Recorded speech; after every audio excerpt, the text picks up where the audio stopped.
Assalamualaikum warahmatullahi wabarakatuh. Kami mahasiswa Institut Agama Islam Negeri Parepare, Fakultas Ekonomi dan Bisnis Islam, Prodi Akuntansi Lembaga Keuangan Syariah. Video ini dibuat untuk menyelesaikan salah satu tugas kelompok di mata kuliah Teknologi Informasi dengan dosen pengampu Maimunah MSPD MCS.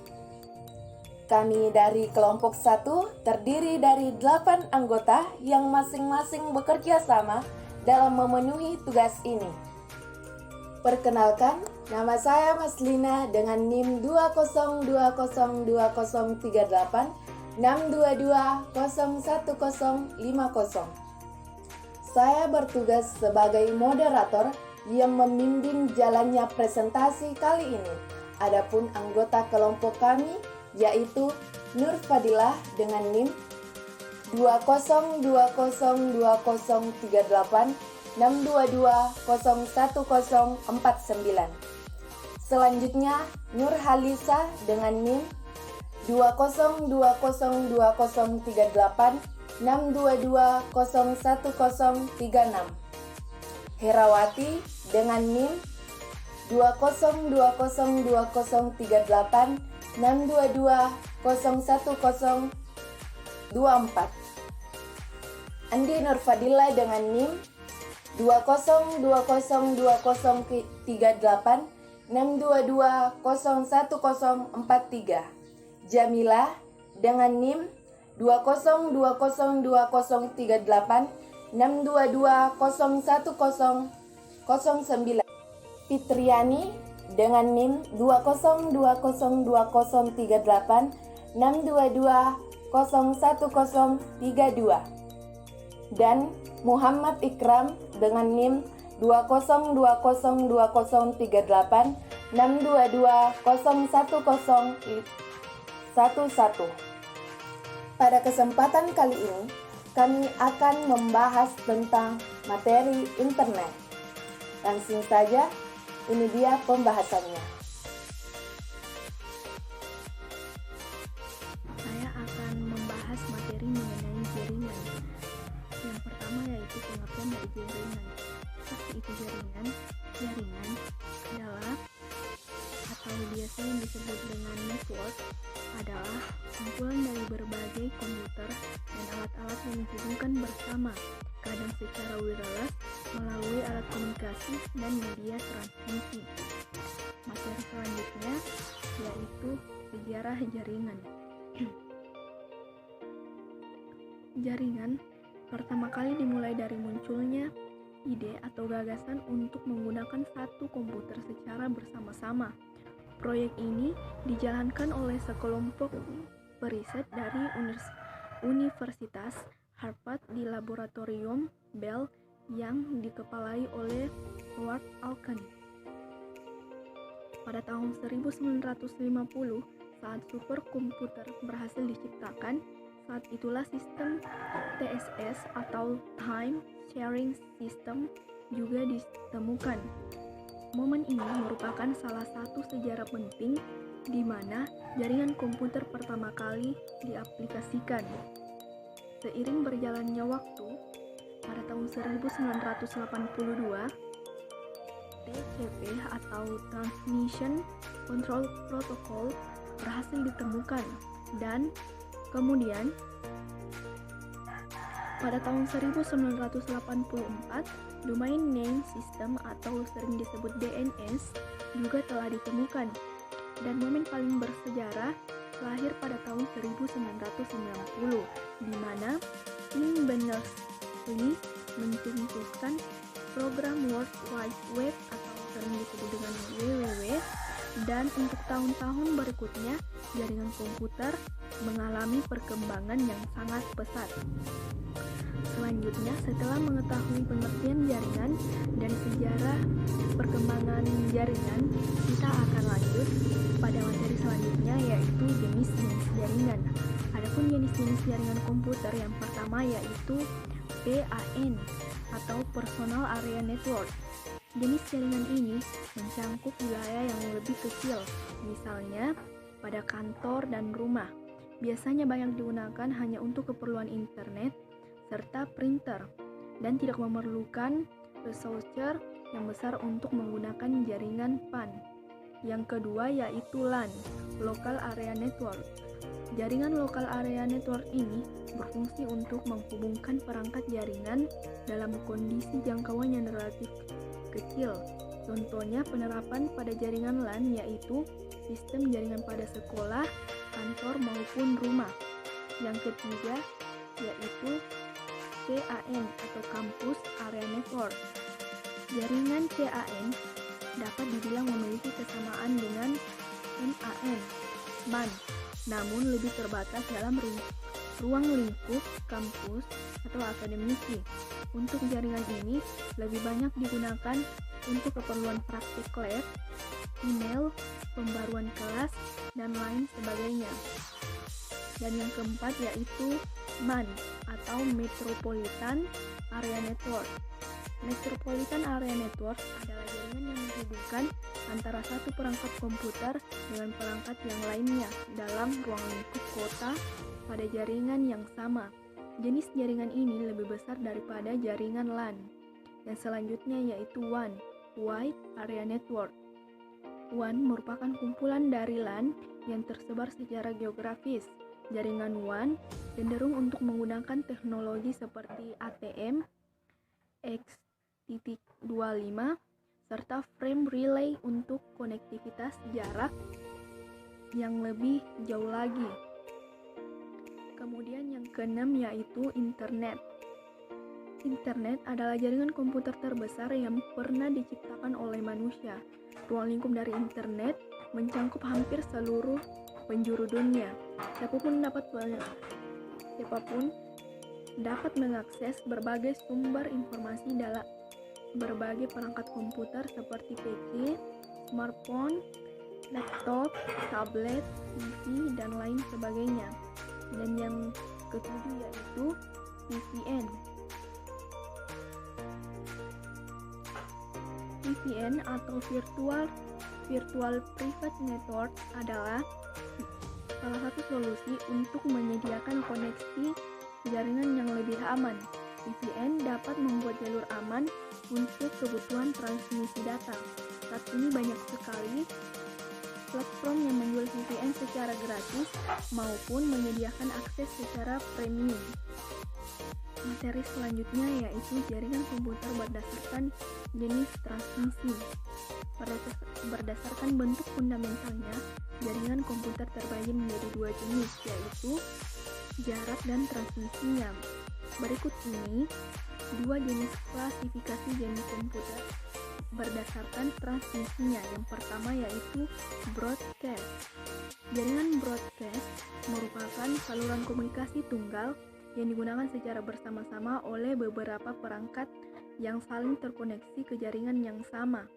Paket merupakan pesan berukuran kecil yang dikirim oleh suatu mesin menuju mesin yang lainnya. Yang kedua yaitu point-to-point. Jenis yang kedua adalah jaringan point-to-point tersusun atas beberapa koneksi pasangan individu dari satu perangkat menuju perangkat yang lain. Untuk dapat mengirim sebuah paket ke tujuan alamat, maka perlu untuk melewati beberapa mesin perantara, sehingga seringkali akan melewati banyak rute yang kemungkinan berbeda jarak. Oleh karena itu, algoritma rute sangat memegang peranan penting pada jaringan ini. Cukup sekian materi dari saya. Materi selanjutnya akan dijelaskan oleh teman kelompok saya. Klasifikasi jaringan, di mana di sini klasifikasi jaringan terbagi menjadi 5, yaitu berdasarkan geografisinya, yang kedua berdasarkan fungsinya, yang ketiga yaitu berdasarkan topologi jaringan, yang keempat yaitu berdasarkan distribusi sumber informasi atau data, yang kelima yaitu berdasarkan media transmisi data. Berikut ini adalah uraian tiap-tiap klasifikasi yang saya akan jelaskan. Yang pertama yaitu jaringan Local Area Network. Jaringan wilayah lokal atau Local Area Network adalah jaringan komputer yang jadikannya hanya mencakup wilayah yang kecil, seperti jaringan komputer, kampus, gedung, kantor, dalam rumah, sekolah, atau yang lebih kecil. Selain teknologi internet, saat ini teknologi 802.11b atau biasa disebut Wi-Fi yang digunakan untuk membentuk LAN. Ciri-cirinya adalah yang pertama, mempunyai pusat data yang lebih tinggi. Yang kedua yaitu meliputi wilayah geografi yang lebih sempit. Yang ketiga, tidak membutuhkan jalur telekomunikasi yang disewa dari operator telekomunikasi. 2. Jaringan Metropolitan Area Network. Jaringan wilayah metropolitan atau Metropolitan Area Network adalah jaringan yang mencakup suatu kota besar beserta daerah setempat.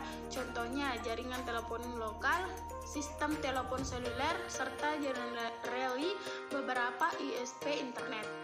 Jangkauan dari MAN ini antara 10 hingga 50 km. MAN ini merupakan jaringan yang tepat untuk membangun jaringan. Ciri-cirinya adalah cakupan wilayah lebih luas. Yang kedua, pemeliharaan jaringan MAN memerlukan waktu yang tidak sebentar, mempermudah dalam hal berbisnis, dan juga keamanan dalam jaringan menjadi lebih baik. Yang ketiga yaitu jaringan Wide Area Network. Wide Area Network merupakan jaringan komputer yang mencakup seluruh area contohnya seperti PT Telkom, PT Indosat, serta jaringan GSM seluler seperti Setelindo. Keunggulan jaringan peer-to-peer ialah pertama, biayanya lebih murah, yang kedua mudah untuk disetup, perawatannya juga mudah dan murah, tidak membutuhkan sistem operasi berbasis service. WAN digunakan untuk menghubungkan area lokal yang satu dengan jaringan lokal. Ciri-ciri adalah cakupan wilayah jaringannya lebih luas dari LAN dan MAN. Biaya operasional yang dibutuhkan lebih tinggi. Yang ketiga, sangat rentan terhadap bahaya pencurian data-data penting. Yang keempat yaitu perawatan untuk jaringan WAN lebih berat. Yang keempat, jaringan klien atau service. Dalam model ini ada permintaan klien disebut dengan service. Struktur jaringan yaitu bisa dikatakan sebagai rancangan arus komunikasi pada media elektronik. Arsitektur jaringan juga merupakan himpunan layar atau lapisan serta protokol. Layar tersebut nantinya bertujuan untuk memberikan layanan pada layar yang terdapat di atasnya. Pembagian dari arsitektur jaringan. Arsitektur dibagi menjadi 3 yaitu LAN, MAN, dan WAN. Ketiganya akan saya jelaskan secara lebih lengkap. Pertama ada LAN atau Local Area Network. Merupakan jenis arsitektur jaringan di mana jaringannya hanya mencakup area lokal. Artinya jaringan tersebut hanya dimanfaatkan oleh orang-orang yang masih ada di area LAN. LAN bisa menghubungkan sebuah perangkat ke internet dengan menggunakan perangkat jaringan sederhana.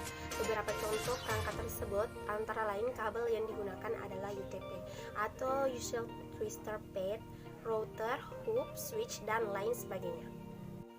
Yang kedua ada MAN atau Metropolitan Area Network. MAN merupakan arsitektur jaringan yang jangkauannya lebih luas jika dibandingkan dengan LAN. Teknologi yang digunakan sudah lebih canggih dibandingkan seluruh jaringan komputer yang memakai LAN.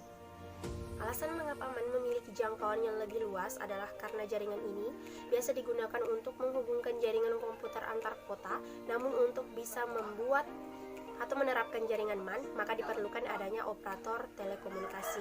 Operator inilah yang nanti akan berperan untuk menghubungkan antara jaringan komputer yang satu dengan jaringan komputer yang lainnya. Yang ketiga yaitu WAN atau Wide Area Network. Jaringan komputer yang jangkauannya lebih luas lagi dibandingkan MAN adalah WAN. Teknologi yang digunakan pun sudah lebih canggih jika dibandingkan dengan LAN maupun MAN. Jika MAN digunakan untuk menghubungkan jaringan antar kota, sementara WAN bisa digunakan untuk menghubungkan jaringan komputer antar negara. Bahkan WAN juga bisa digunakan untuk menghubungkan antar benua. Untuk bisa menghubungkan jaringan komputer tersebut ke berbagai negara, jaringan WAN memerlukan kabel fiber optik. Kabel ini akan ditanamkan di dalam tanah dan juga ditanamkan di bawah laut. Arsitektur terminologi jaringan yaitu yang pertama ada CAN atau Campus Area Network, yaitu jaringan yang menghubungkan bangunan pada suatu komplek. Selanjutnya ada intranet atau jaringan yang dimiliki oleh suatu tempat yang dapat diakses oleh pengguna sah atau yang diizinkan.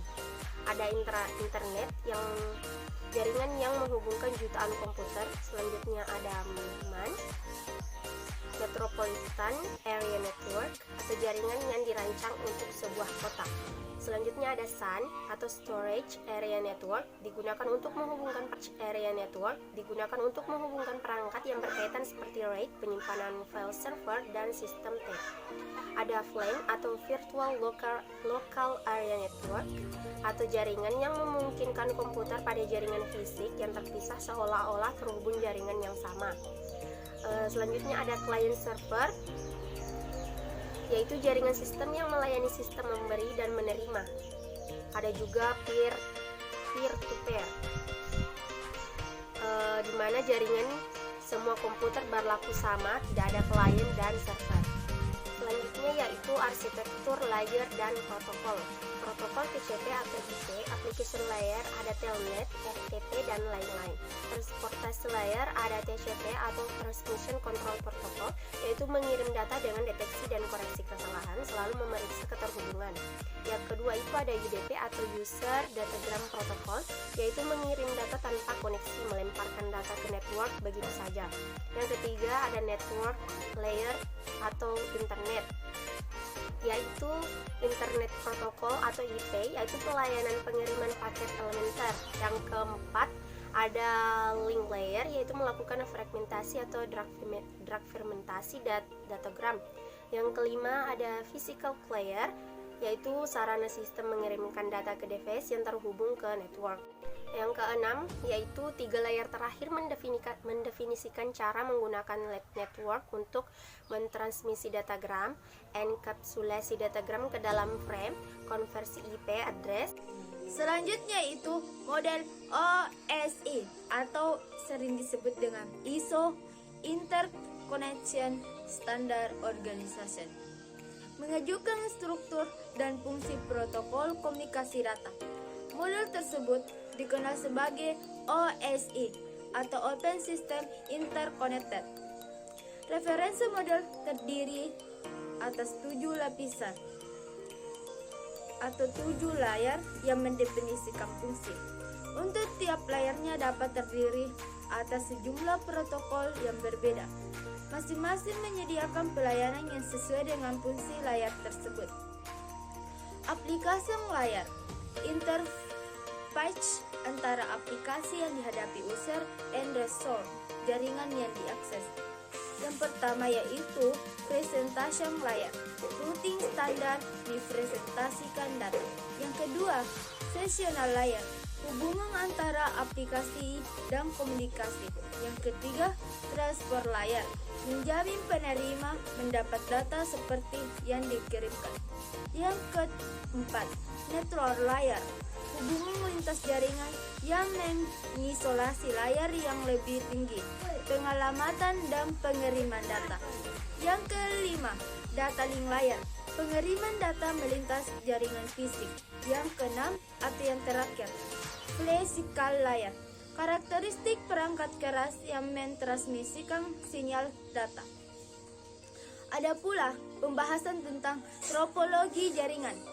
Topologi jaringan itu sendiri adalah suatu cara atau konsep yang digunakan untuk menghubungkan dua komputer atau lebih berdasarkan hubungan geometris antara unsur-unsur dasar pembuatan jaringan, yaitu node, link, tujuan, dan pengguna.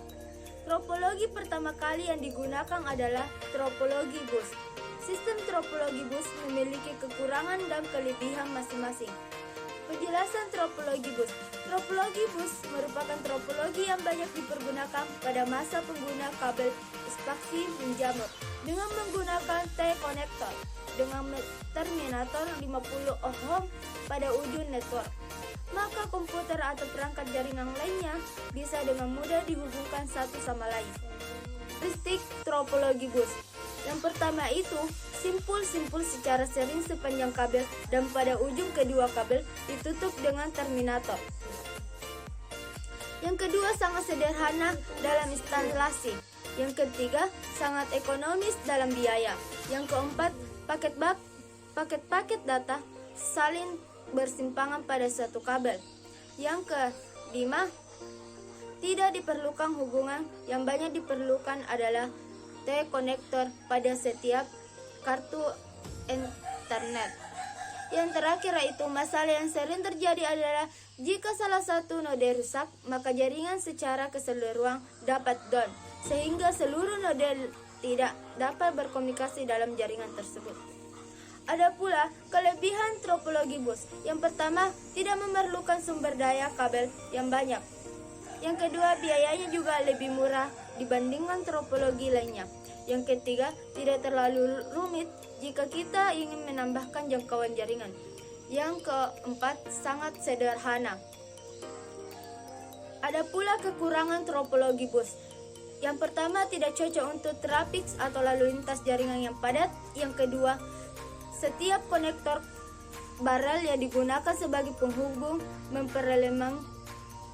memperlemah sinyal elektrik yang dikirimkan, dan sebagian besar sinyal akan ditahan untuk dapat diterima dengan benar. Yang ketiga, sangat sulit untuk melakukan troubleshoot pada bus. Yang terakhir, lebih lambat dibandingkan dengan topologi yang lain. Selanjutnya yaitu topologi star. Topologi star digunakan dalam jaringan ketika endpoint dapat dicapai langsung dari lokasi pusat. Kebutuhan untuk perluasan jaringan dan membutuhkan keandalan yang tinggi. Topologi ini menggunakan lebih banyak kabel daripada bus drum. Arena semua komputer dan perangkat terhubung ke central point. Jadi bila ada salah satu komputer atau perangkat yang mengalami kerusakan, maka tidak akan mempengaruhi yang lainnya. Adapun karakteristik topologi yang pertama itu, setiap node berkomunikasi langsung dengan konsentrator atau hub. Yang kedua, bila setiap paket data yang masuk ke konsentrator hub kemudian diblokasi ke seluruh node yang terhubung sangat banyak, misalnya memakai hub 32 pon, maka kinerja jaringan akan semakin turun. Yang ketiga itu sangat mudah dikembangkan. Dan yang keempat, jika salah satu internet rusak atau salah satu kabel pada terminal putus, maka keseluruhan jaringan masih tetap bisa berkomunikasi atau tidak terjadi pada jaringan secara keseluruhan. Yang terakhir itu, jenis kabel yang digunakan biasanya jenis UTP. Adapun kelebihan topologi star. Yang pertama, cukup mudah untuk mengubah dan menambah komputer ke dalam jaringan yang menggunakan topologi bintang tanpa mengganggu aktivitas jaringan yang sedang berlangsung. Yang kedua, jika satu komputer yang mengalami kerusakan dalam jaringan, maka komputer tersebut tidak akan membuat mati seluruh jaringan bintang. Dan yang terakhir, kita dapat menggunakan beberapa tipe kabel di dalam jaringan yang sama dengan hub yang dapat berkomunikasi tipe kabel yang berbeda. Adapun kekurangan dalam topologi star. Yang pertama, memiliki satu titik kesalahan terletak pada hub. Jika hub pusat mengalami kegagalan, maka seluruh jaringan akan gagal untuk beroperasi. Yang kedua, membutuhkan lebih banyak kabel karena semua kabel jaringan harus ditarik ke satu titik pusat. Jadi lebih banyak yang membutuhkan kabel daripada topologi jaringan yang lain. Yang ketiga, jumlah terminal terbatas tergantung dari port yang ada pada hub.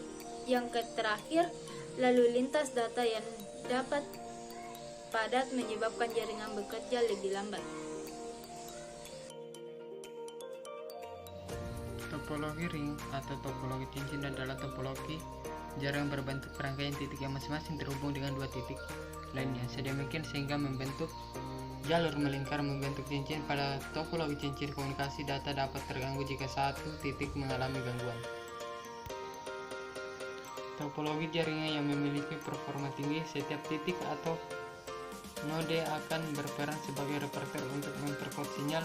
Dengan kata lain, setiap perangkat akan saling bekerja sama untuk menerima dan meneruskan sinyal, di mana proses ini nanti akan dibantu oleh token. Jaringan FDDI mengatasi kelemahan ini dengan mengirimkan data searah jarum jam dan berlawanan dengan arah jarum jam secara bersamaan. Topologi ring digunakan dalam jaringan yang memiliki performa tinggi, jaringan yang membutuhkan bandwidth untuk fitur yang time sensitif seperti video dan audio, atau ketika performa debut saat komputer yang terhubung ke jaringan salam jumlah banyak. Adapun karakteristik ring topologi: 1. Node-node secara serial sepanjang kabel dengan bentuk jaringan seperti lingkaran, sangat sederhana. Kedua, sangat sederhana dalam layout seperti topologi bus. Ketiga, paket-paket data dapat mengalir dalam satu arah ke kiri atau ke kanan sehingga tabrakan dapat dihindarkan. Ketiga, masalah yang dihadapi sama dengan topologi bus, yaitu jika salah satu node rusak maka seluruh node tidak dapat berkomunikasi dengan jaringan tersebut. 5. Jenis kabel yang digunakan biasanya kabel UTP atau patch kabel IBM tipe 6. Kelebihan topologi ring: 1. Data mengalir dalam satu arah sehingga terjadinya tumbukan dapat dihindarkan. Kedua, aliran data mengalir lebih cepat karena dapat melayani data dari kiri atau kanan dari server. Ketiga, dapat melayani aliran lalu lintas data yang padat karena data dapat bergerak ke kiri atau ke kanan. Keempat, waktu untuk mengakses data lebih optimal. Kekurangan topologi ring: 1. Jika ada satu komputer dalam ring yang gagal bekerja maka akan mempengaruhi jaringan secara keseluruhan. Ketiga, mendamba atau mengurangi komputer akan mengacaukan jaringan. Ketiga, sulit untuk melakukan konfigurasi ulang. Topologi tree: topologi jaringan ini disebut juga sebagai topologi jaringan bertingkat. Topologi ini biasanya digunakan untuk interkoneksi antar sentral dan hierarki yang berbeda. Untuk hierarki yang lebih rendah digambarkan pada lokasi yang rendah dan semakin ke atas mempunyai hierarki semakin tinggi. Topologi jaringan jenis ini cocok pada sistem jaringan komputer. Kelebihan topologi tree adalah mudah menemukan suatu kesalahan dan juga mudah melakukan perubahan jaringan jika diperlukan. Kekurangannya yaitu menggunakan banyak kabel, sering terjadi tabrakan dan lambat. Jika terjadi kesalahan pada jaringan tingkat tinggi, maka jaringan tingkat rendah akan mengganggu juga. Kelima, topologi mesh. Topologi jala atau topologi mesh adalah suatu bentuk hubungan antar perangkat di mana setiap perangkat terhubung secara langsung ke perangkat lainnya. Akibatnya, dalam topologi mesh setiap perangkat dapat berkomunikasi. Topologi mesh merupakan sebuah jaringan komputer yang mana untuk bentuk koneksi antar perangkat komputer akan saling berhubungan secara langsung pada suatu jaringan saja. Anda harus tahu bahwa untuk topologi jenis ini atau seringkali disebut sebagai topologi jala, untuk masing-masing komputer hanya ada pada satu dalam jaringan bisa berkomunikasi secara langsung.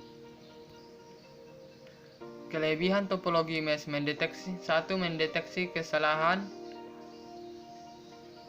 Kelebihan pertama yang bisa Anda temukan pada topologi berikut ini yaitu topologi ini mampu melakukan pendeteksi pada gangguan maupun kesalahan yang terdapat pada jaringan dalam waktu yang lebih cepat dan tepat. Dengan hal ini, Anda akan mendapatkan informasi ketika jaringan mengalami kesalahan atau gangguan. Kedua, dapat ditingkatkan secara kebutuhan.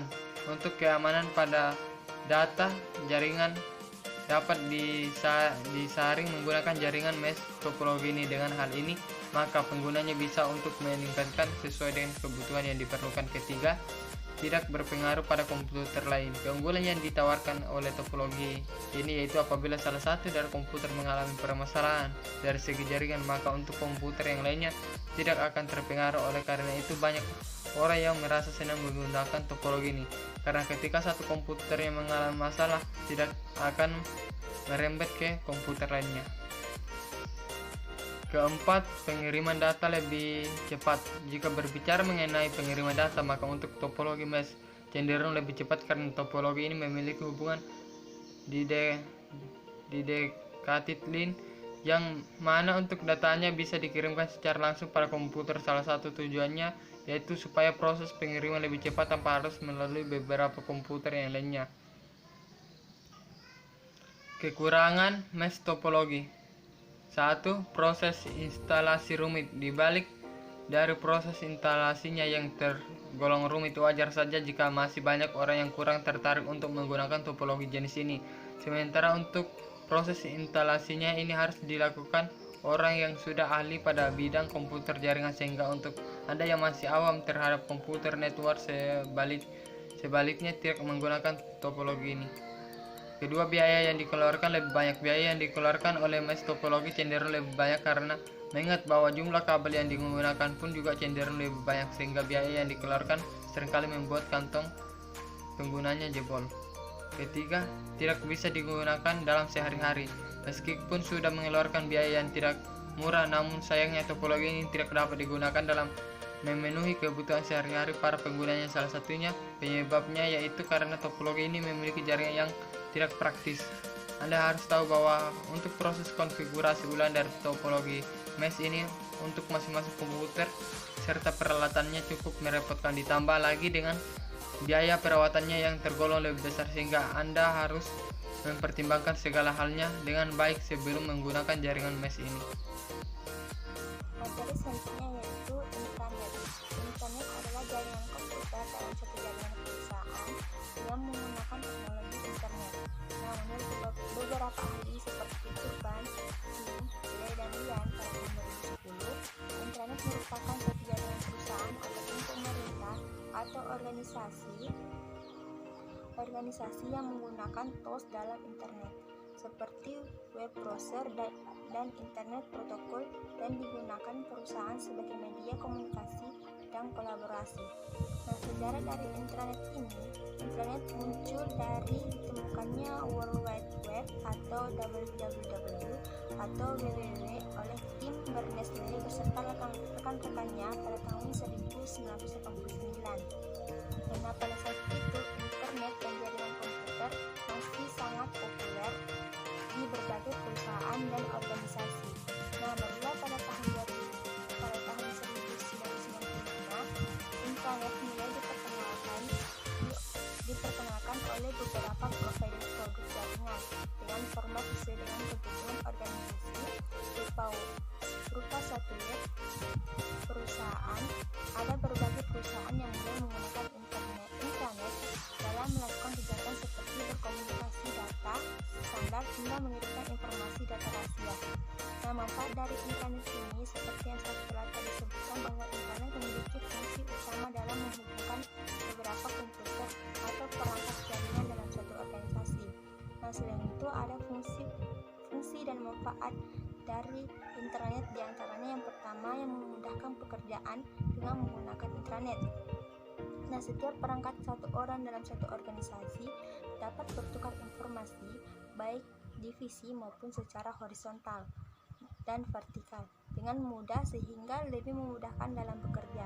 Nah, manfaat yang kedua yaitu efisiensi biaya dan waktu. Nah, adanya dengan internet ini meningkatkan efisiensi biaya serta waktu yang dibutuhkan dalam bekerja. Manfaat yang ketiga, operasi dan manajemen. Dengan kemungkinan internet dalam perusahaan sangat membantu proses operasional dan pengambilan keputusan secara internal maupun dengan antar organisasi. Nah, manfaat yang keempat, lebih modern. Dengan sistem intranet, suatu organisasi lebih modern dalam melakukan komunikasi dan kerjasama dalam memungkinkan munculnya berbagai ide untuk kemajuan organisasi. Nah, kelebihan dari intranet ini yang pertama, membantu proses komunikasi kerjasama antar individu dalam suatu perusahaan atau organisasi. Kelebihan yang kedua yaitu bisa memanfaatkan sebagai alat bantu dalam angka meningkatkan perkembangan dan kebutuhan produk industri. Yang ketiga, memudahkan terjadinya keseragaman informasi yang diterima oleh setiap orang dalam organisasi. Yang keempat, itu dapat meningkatkan kualitas kerjasama tim dan organisasi karena mudah mengakses informasi lebih internal. Nah, dari kelebihan ini, internet kita memiliki beberapa kekurangan, yaitu yang pertama,